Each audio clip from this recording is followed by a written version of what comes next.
நீங்கள் பார்த்து கொண்டு இருப்பது உங்கள் கௌசிகரி வியூஸ் வரை வாங்க வீடியோக்குள்ள போய் என்ன நடக்க போகுது அப்படின்னு சொல்லிட்டு பாத்தீங்கன்னா கோபம் நிதானம் இது எல்லாமே ஒரு பக்கம் நம்ம மல்லிகிட்ட இருக்கு. ஏன் எதனால அப்படின்னு சொல்லிட்டு பார்த்தா வெண்பாவை காப்பாத்துறதுக்கோசரம் எந்த அளவுக்கு முடியுமோ அந்த அளவுக்கு ஒரு பக்கம் நிதானத்தை இழக்காம எங்க இருக்கான்னு சொல்லிட்டு தேடல் அதிகரிச்சு ஒரு பக்கம் வெண்பாவை கண்டுபிடிச்சிடறாங்க. வெண்பாவை கண்டுபிடிச்சாலும் அந்த சுடர் இருக்கால அவர் ரகு கூட எஸ்கேப் ஆக பார்த்திருக்கா. அந்த சமயத்துல இந்த இடத்துக்கு ஒரு முக்கியமான பர்சன் இந்த சீரியலை மாற்றக்கூடிய ஒரு பர்சன் அவர் தான் வந்திருக்காரு. யாரா அப்படின்னு சொல்லிட்டு பாத்தீங்கன்னா வேற யாரும் இல்லைங்க, நம்ம அரவிந்தன் இவ்வளவு நாள் கழிச்சு வந்திருக்காரு. பரவாயில்ல எங்கடா போயிட்டு இருந்தாரு அப்படின்னு சொல்லிட்டு பார்த்தா அரவிந்தன் ரொம்பவே ஒரு பக்கம் பிஸியா இருக்காருங்க.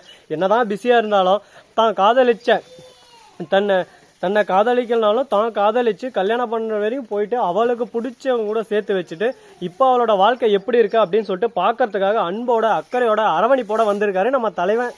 மாஸ் காட்டுறாரு இந்த இடத்துல. இந்த மாதிரி ஏதாவது பக்கம் இருந்தாலும் அதே சமயத்துல கரெக்டா நம்ம விஜய் இருக்காரு. அவரு அரவிந்த பார்த்தா வா அரவிந்த் ஒட்டே சர்ப்ரைஸ் அப்படின்னு சொல்லிட்டு ஒரு பக்கம் ஷாக் ஆயிராரு. அதே சமயத்துல உங்களுக்கு இன்னொரு சர்ப்ரைஸ் இருக்கு. உங்களோட உயிருக்கு உயிரான மனைவின்னு சொல்லிட்டு இந்த வீட்டை ஏமாத்தி இந்த நாட்டை ஏமாத்தி வந்து அந்த சுடர் மாட்டிக்கினா இதோ பாருங்க அப்படின்னு சொல்லிட்டு சுடர் இருந்தாலும் பக்கம் கட்டி போட்டு வச்சிருக்காங்க. சுடரை பார்த்ததும் ஒரு பக்கம் ஷாக் ஆயிருது, ஒரு பக்கம் அதிர்ச்சி ஆயிருது. அப்படியே சும்மா விஜய்க்கு ஒரு பக்கம் அடி சும்மா போட்டு பொழக்கணும்னு தோண்டு அப்படியே போன உடனே சும்மா தாட்டு கிளப்புறாரு. ஒரு பக்கம் உடனே சுடர் பார்க்கணுமே, ஒரு பக்கம் என்னை விட்டுருங்க, நான் பண்ணது எல்லாமே தப்பு தான், அந்த வீட்டுக்கு நான் போலியா தான் வந்தேன், என் மேலதான் தப்பு, என்ன மன்னிச்சிருங்கன்னு சொல்லிட்டு மன்னிப்புன்னு சொல்லிட்டு மன்னிப்பே கேட்டுன்னு இருக்காங்க. நீ என்னதான் மன்னிப்பு கேட்டாலும் நீ பண்ணது தப்பு தான்.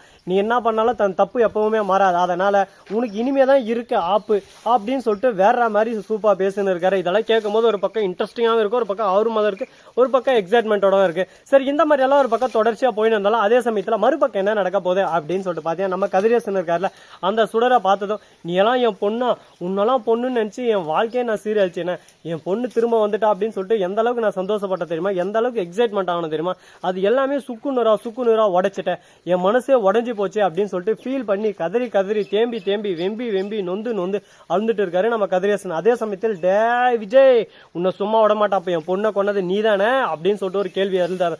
உடனே நம்ம விஜய் ஒரு பக்கம் அடா இவன் திரும்பியும் புளியா மரம் ஏற ஆரம்பிச்சிட்டான்டா, என்னடா உனக்கு பிரச்சனை, கொஞ்சம் எதனா பிரச்சனை முருங்கை மரம் ஏற ஆரம்பிச்சிட உன் கூட ஓரி ஏறதுக்குள்ள எப்பா என் வாழ்க்கையும் ஒரு பக்கம் சின்ன பின்னா ஆயிர மாட்டேங்கிறா சாமி அப்படின்னு சொல்லிட்டு ஃபீல் பண்ண ஆரம்பிக்கிறாங்க. இப்ப என்ன பண்றது ஏது பண்றதுன்னு சொல்லி தெரியாம ஒரு பக்கம் வாழ்க்கையே போயிருச்சு அப்படின்னு சொல்லிட்டு ஃபீல் பண்ணி கதறி அழுதுட்டு இருக்காங்க. என்னதான் ஒரு பக்கம் ஃபீல் பண்ணாதான் என்னதான் ஃபீல் பண்ணாம இருந்தாலும் நடக்கிறதா நடக்கும், ஒற்றை மண்ணு தான் ஒட்டுன்னு சொல்லிட்டு சொல்லுவாங்களா, அது போலதான் இங்க நடந்துகிட்டு இருக்கு. சரி ஓகே, இதுக்கப்புறம் பிரச்சனை இல்லை, எப்படியோ ஒரு வரைய அரவிந்த் வந்து எல்லா உண்மையும் புரிய வச்சிருக்காரு. அது மட்டும் இல்லாம உங்க பொண்ணை கொன்னது வேற யாரும் இல்லை, அந்த கேடு கெட்ட ராஜேஸ்வரி தான். ஒண்ணுமே தெரியாத மாதிரி அப்பாவி மாதிரி அப்படியே சும்மா மூஞ்சிய பச்சை பண்ணு மாதிரி வச்சு நின்று இருக்காரு ராஜேஸ்வரி. அந்த கேடு கேட்டதான் இது எல்லாத்துக்குமே காரணம் அப்படின்னு சொல்லிட்டு சொல்றாங்க. இதை கேட்டதும் இதெல்லாம் உண்மையா அப்படின்னு சொல்லிட்டு ஒரு பக்கம் சுடரை நம்ம ராஜேஸ்வரியை பார்த்து கதிரேசன் கேட்க உடனே ராஜேஸ்வரி தப்பு செஞ்சவங்க என்னைக்கு உண்மையை ஒத்துனுப்பாங்க சொல்லுங்க பார்க்கலாம். உண்மையை ஒத்துக்கு வெளியே சைலண்டா இப்படியே நான் எதுவும் பண்ணல அப்படின்னு சொல்லிட்டு நாடகம் நடிக்க ஆரம்பிக்கிறாங்க. உன்னோட நாடகம் பருப்பு அவர் கொட்டை இதெல்லாம் வேகாதமா, ஒழுங்கு மரியாதை உண்மையை சொல்லு, எல்லாத்துக்கும் காரணம் நீதானே அப்படின்னு சொல்லிட்டு ராஜேஸ்வரி கேட்டா ராஜேஸ்வரி வந்து வேற வழியும் இல்லாம ஆதாரத்தோட நிரூபிச்சிட்டாங்க. இப்ப வந்து நான் தான் பண்ணேன், என்ன மன்னிச்சிருங்க, அந்த மாதிரி பண்ணிக்கூடாதான், தப்பு தான், என்ன மன்னிச்சிருன்னு கையெடுத்து கும்பிட ஆரம்பிச்சிடறாங்க. இதுக்கு மேல உன்னை எப்படி விட முடியும், நீ பண்ண தப்புக்கெல்லாம் உன்னை எப்படி வச்சு செய்யணும் தெரியுமா, உன் வாழ்க்கையில நீ இதுக்கு மேல அணுவா கதறி தேம்பி வெம்பி நொந்து அழுணும், அந்த மாதிரி செய்ய போறா அப்படின்னு சொல்லிட்டு சவால் விட்டு இருக்காங்க. இதை கேட்டதை என்ன பேசுறது ஏது பேசுறதுன்னு சொல்லிட்டு தெரியாம நம்ம பண்ணது தப்பு தான் அப்படின்னு சொல்லிட்டு ராஜேஸ்வரியா போய் சரண்டர் ஆயிடுறாங்க. அதை பார்க்கும்போது ஒரு பக்கம் சந்தோஷமா இருக்கு, எக்ஸைட்மெண்டா இருக்கு. சரி, இந்த பக்கம் இந்த மாதிரி எல்லாம் ஒரு பக்கம் போயிட்டு இருந்தாலும் அதே சமயத்துல மறுபக்கம் என்ன நடக்க போகுது அப்படின்னு சொல்லிட்டு பாத்தீங்கன்னா நம்ம மல்லி இருக்காங்களா, அவங்க என்ன பண்றாங்க அப்படின்னு சொல்லிட்டு பார்த்தீங்கன்னா ராஜேஸ்வரியை போயிட்டு தவட மேல 4 அடி செப்புன்னு விட ஆரம்பிச்சாங்க. முன்னெல்லாம் இந்த வீட்டில் விட்டதே தப்பா போச்சு. அது மட்டும் இல்லாமல் இந்த வீட்டுக்கே வந்து கூட பிறந்த தம்பியோட சொத்தை சுருட்டுறதுக்கோசரம் அவனோட மனைவியை கொண்டு இப்போ அவனோட வாழ்க்கையை சீரழிக்க பார்த்துக்கிறேன், நீ எல்லாம் பொண்ணா இன்னா மண்ணா அப்படி இப்படின்னு சொல்லிட்டு கேட்க ஆரம்பிக்கிறான். உடனே என்ன பேசுறதுன்னு சொல்லிட்டு தெரியாம என்னடா இது என்ன பண்ணாலும் ஏது பண்ணாலும் ஒரு பக்கம் நம்மளவே பிடிச்சிறாங்க அப்படின்ற மாதிரி தாங்க ஒரு பக்கம் இருக்கு. சரி, இப்போ இதுக்கப்புறம் என்னென்ன நடக்க போகுது ஏது நடக்க போகுது அப்படின்ற இன்ட்ரெஸ்டிங்கான விஷயத்தை தாங்க நீங்க இந்த வீடியோல பார்த்துன்னு இருக்கீங்க. அது மட்டும் இல்லாமல் கரெக்டாக நம்ம விஜய் இருக்கார்ல, அவர் வந்து புரிய வச்சிடறாரு நம்ம கதிரேசனுக்கு. பார் கதிரேசா, வாழ்க்கைனா இப்படிதான் இருக்கும், நீ நினைக்கிற மாதிரி எல்லாம் இருக்காது, அதுக்கு நீ எல்லாமே ஒரு பக்கம் உனக்கே பாசிட்டிவா இருக்குன்னு சொல்லிட்டு நீ எதிர்பார்க்கறது ரொம்பவே தப்பு. அது மட்டும் இல்லாம இந்த கொலையை இது வரைக்கும் நான் பண்ணவே இல்லை, ஆனா நீ என் மேல அபாண்டமா பழி போட்டுன்னு என்ன ஒரு பக்கம் மல்லிய ஒரு பக்கம் வெண்பா ஒரு பக்கம் மாத்தி கஷ்டப்படுத்தி வாழ்க்கையே ஒரு பக்கம் சீரியல் செய்ய நாங்க எவ்வளவு கஷ்டப்பட்டு இருப்போங்க, எவ்வளவு நொந்திருப்போங்க, எவ்வளவு வேதனையில குறுகி இருப்போங்க.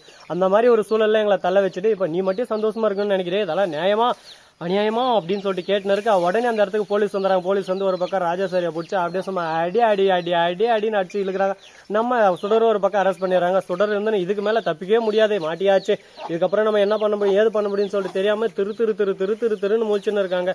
இப்ப என்ன பண்ண போறாங்க, அடுத்து அவங்களோட மூவ் என்னவா இருக்க போகுது அப்படின்னு சொல்லிட்டு பல கேள்விகள் ஒரு பக்கம் மனசுக்குள்ள ஓடிக்கிட்டு தான் இருக்குங்க. எல்லாத்துக்கும் பதில் இருக்கு. பதிலுக்கான விடை என்னவா இருக்கும் அப்படின்னு சொல்லிட்டு பாத்தீங்கன்னா, நம்ம ரஞ்சிதா இருக்காங்களா அவங்களும் கொஞ்சம் ஆதாரத்தெல்லாம் எட்டுனு வந்து எல்லாத்துக்கும் காரணம் இந்த இவதான் அப்படின்னு சொல்லிட்டு மாட்டி விட்டு போயிடுறாங்க. என்னடா அந்த ரஞ்சிதா இப்படியெல்லாம் பண்ணுவாளா அப்படின்னு சொல்லிட்டு யோசிக்க முடியாத அளவுக்கு பண்ணி வச்சிருக்காங்க. ஏன்டா அந்த ரஞ்சிதா இந்த மாதிரி இருக்கா, அவளுக்கு ஏன்டா இந்த மாதிரி கெட்ட எண்ணம் அப்படி இப்படின்னு சொல்லிட்டு ஒரு பக்கம் நமக்கே தோணுது. என்னங்க பண்றது, நடக்கிறதுக்கு நம்ம என்ன பண்ண முடியும், ஒண்ணுமே பண்ண முடியாது. அதனால இந்த கான்செப்டை இதோட விட்டுட்டு அடுத்து என்ன பண்ண போறோம் அப்படின்றத இன்ட்ரெஸ்டிங்கான விஷயத்தை தாங்க நாம பார்க்கணும். அது மட்டும் இல்லாமல் உங்களுக்கு இன்னொரு இன்ட்ரெஸ்டிங்கான விஷயம் சொல்ல போறாங்க. அது என்னடான்னு சொல்லிட்டு பார்த்தீங்கன்னா, நம்ம சேனல்ல கிவ்அவே பார்ட்டிசிபேட் பண்ணுற நண்பர்களுக்கு சிறப்பான சிலைகளோட ப்ரைஸ் எல்லாம் காத்துன்னு இருக்குது. அது என்னென்ன ப்ரைஸ் என்னென்ன அப்படின்னு சொல்லிட்டு கூடிய சீக்கிரம் நீங்கள் பார்க்க தான் போகிறீங்க.